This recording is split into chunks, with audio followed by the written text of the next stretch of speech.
Purpose. I was just speaking with a colleague about the purpose of an educator in the room, and how quite often we assume that an educator, an adult in the classroom or in an educational setting that is not doing anything is not doing anything, but actually they are fulfilling a specific purpose.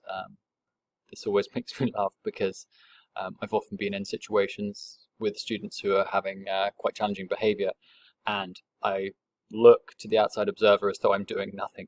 I'm just standing there at a safe proximity, just standing there. But I do have a purpose. I'm actually waiting for them to de-escalate, or I'm waiting in case their behavior continues and they need more support. But me standing there not saying anything, not looking at the student, does have a purpose. My colleague described it as holding space, which I thought was a really beautiful way of describing it. I think as educators, sometimes we can be fearful of not seeming to take the initiative and not seeming to interact and engage with students, and just being too stand backish, if that's a phrase. And I think as long as we have a purpose and we're clear what our purpose is, then whatever action we are fulfilling is fine. If your purpose is to let the student sit and do their silent reading on their own, great. Perhaps your purpose is to be there while the student completes putting on their coat, their snow pants, their snow boots, totally independently for the first time. And because you were there, because you were silent, because you didn't say anything, you didn't prompt them, you were just there holding space, they were able to do it. But had you been engaging with them and interacting with them and reminding them and showing them what they needed to do next, you might have derailed that process.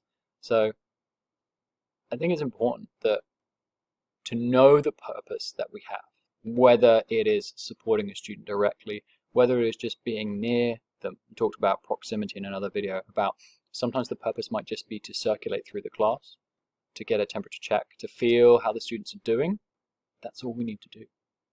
Sometimes the purpose might just be to sit with the student, just to listen to them read.